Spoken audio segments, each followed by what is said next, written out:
to take a closer look at Trump's legal troubles, or now, I guess, lack thereof, as he heads back to the White House, along with whether some of the January 6 criminal defendants can expect their own get-out-of-jail-free card.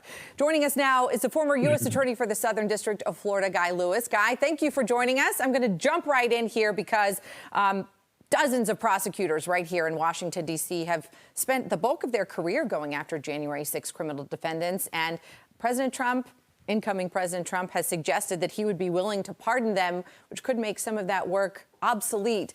What would you have to say to those folks, and do you think that that is a likely possibility?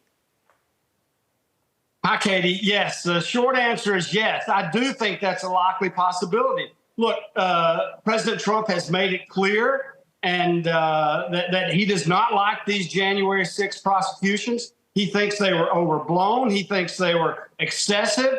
And I think he's going to pick and choose, go through some of these and say, pardon, pardon, pardon, pardon.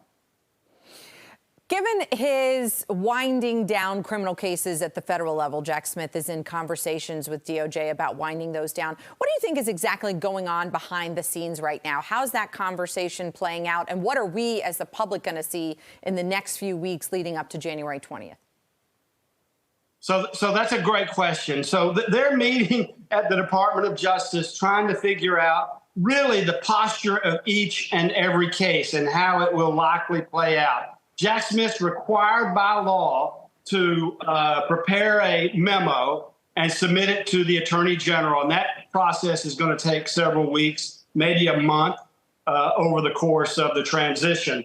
But look, the truth is, I think the president has made it more than clear that Jack Smith is going to be fired. Again, both he and I have very strong feelings about the cases that have been brought. You look at how these cases have been litigated, Katie, and no kidding. Jack Smith is playing checkers, and these lawyers on the other side, and especially Trump's lawyers, are playing three-level chess. Looking at the specific cases, I mean, some of the allegations were that he took national defense information down with him to Mar-a-Lago. He's now going to have access to all of that. Do you think that, in effect, kind of erases the underlying issue? I do. And my problem with it is the government, frankly, is taking the easy out here. And these cases, as I look at them, and I've handled these kind of cases before, I've supervised these kind of cases. When you are going after an ex-president of the United States and you're getting ready to announce to the public that for the first time, we are seeing charges against X, Y, and Z, that has to be rock solid. That evidence has to be there. The law has to be there. And my problem with Jack Smith, listen, I don't mind being aggressive. I was an aggressive prosecutor. I know your husband was an aggressive prosecutor up in New York. That's not the issue. The issue is being overly aggressive and going beyond abusing your discretion as a prosecutor, as opposed to sort of following and being more conservative as a prosecutor and hitting not below the belt, but right around the chest area. You mentioned that memo that he is bound by law to prepare. Then Attorney General Bill Barr made the Mueller report, a redacted version, public. Do you think that's something the American public will likely and should be able to take a look at? And what would you be looking for?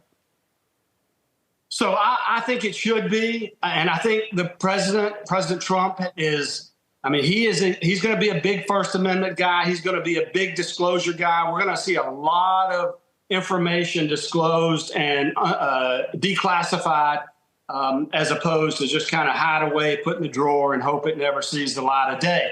What will I look for? I'll look for the analysis. I'll look for the precedent. Again, law in general should be predictable. We look to precedent.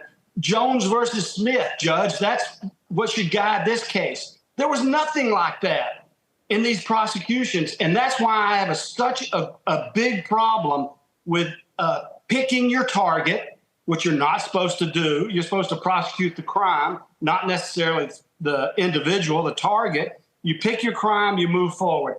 I don't think that was the process here, Katie. Well, plenty to look forward to and get into once he does take office, including maybe how he outfits his Department of Justice and what their priorities are. I know a lot of folks have some concerns and thoughts about that. We'll have to have you back as we get some more clarity on what direction the incoming administration is taking. But Guy Lewis, thank you so much for joining us and sharing your insights. Thanks for having me.